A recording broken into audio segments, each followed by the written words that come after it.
On 20th March 2024, the Anthropocene was rejected. The International Union of Geological Sciences, the governing body of geologists across the world, announced that the Anthropocene will not be accepted as a new geological age. Anthropocene, the epoch of humans. The term was coined by Nobel Prize winning atmospheric chemist Paul J. Crutzen in the year 2000. He proposed it as a new name for the current geological epoch, replacing Holocene. But why was there a need for such a proposal? And why was it rejected? What exactly is the Anthropocene? To understand all this, we'll first take a detour and understand what the geological timescale is. The first thing we need to know is that the history of a planet is recorded through geological evidence. Significant changes in the property of rocks on a planetary scale usually point towards major events, providing evidence through which the history of the planet can be traced since its formation. I need to clarify here that the history I am mentioning is not the history of humans, which is just a few thousand years old. Geological timescale, or GTS for short, charts the history of planet Earth, a time period of roughly 4.5 billion years. The history of a planet is categorized into several divisions. These divisions cover time periods which go as large as a few billion years to as small as a few thousand years. The International Union of Geological Sciences, or the IUGS, and its subcommissions are responsible for the division and the definition of different time periods of the GTS. As explained before, the subdivisions are based on planet-wide geological changes. An epoch is the second smallest subdivision of geological time. Epochs can cover time scales ranging from a few million years to 100,000 years. The current epoch we are living in, which started about 11,700 years ago, is known as the Holocene. The Holocene is primarily characterized by the growth and spread of human beings across the planet. It covers all of modern human history, including the rise of humans as the dominant species on the planet. Now we need to understand that historically, any change significant enough to alter the planet and thus require a subdivision in the geological timescale was of natural origins. The asteroid which killed the dinosaurs marked the beginning of the Paleocene epoch. The last ice age marked the Pleistocene epoch, and the subsequent warming of the earth marked the Holocene epoch. But in the year 2000, Paul Crutzen and Eugene Stoermer argued that humans had become the driving force behind planet-wide changes. Considering the still growing impact of human activities on Earth and atmosphere, and at all scales, it seems to us more appropriate to emphasize the central role of mankind in geology and ecology by proposing to use the term Anthropocene for the current geological epoch. They further go on to say that the impacts of current human activity will continue over long periods. Crutzen and Stoermer proposed the 18th century as the beginning of the Anthropocene.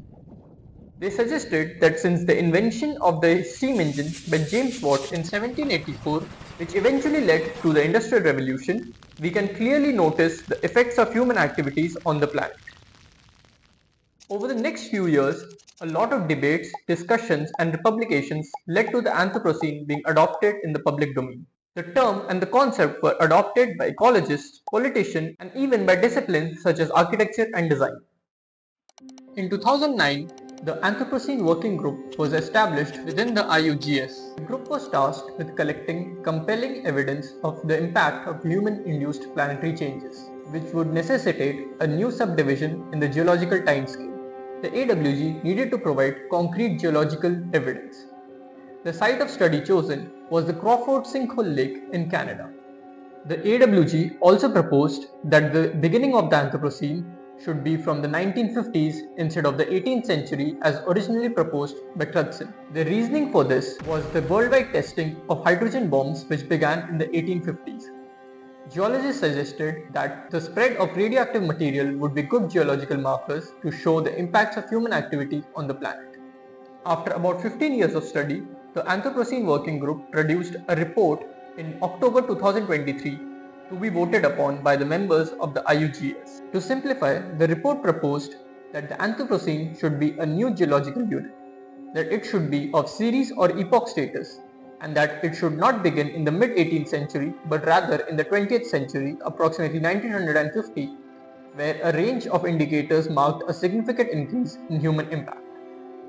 The proposal was voted upon in February 2024 and was decisively rejected, with 12 out of 19 votes against it.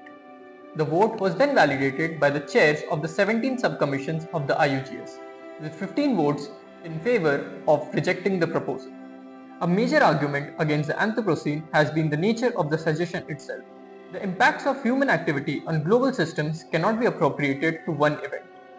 Human activities have and will cause lasting changes over long periods of time and could potentially span multiple geological time divisions. At the same time, the few hundred years of human impacts on a planet could not possibly be equated with even the smallest division of the geological timescale, which at the minimum covers thousands of years.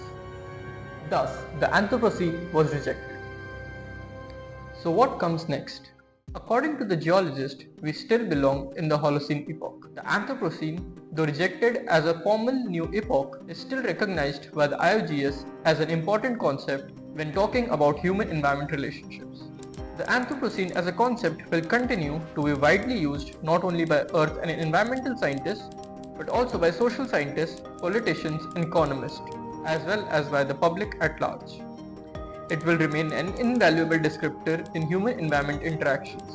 It will be usefully employed informally in future discussions of the anthropogenic impacts on Earth's climate and environmental systems. Whenever we talk about the impact of humans on the planet during the Anthropocene, we talk about it from a very negative lens. But it is not so. There have been several useful impacts of the Anthropocene as well. For the first time in the history of a planet, we have a dominant species which can communicate throughout the planet. This means that any problem that occurs in a localized pocket which can turn into a global threat can be easily communicated and learned about before it reaches that scale. By collaborating with people across the planet and their expertise, we are able to tackle and solve problems before they become extreme. Although humans have been a driving cause in the Holocene extinction event, we are uniquely positioned to prevent such large-scale extinction events.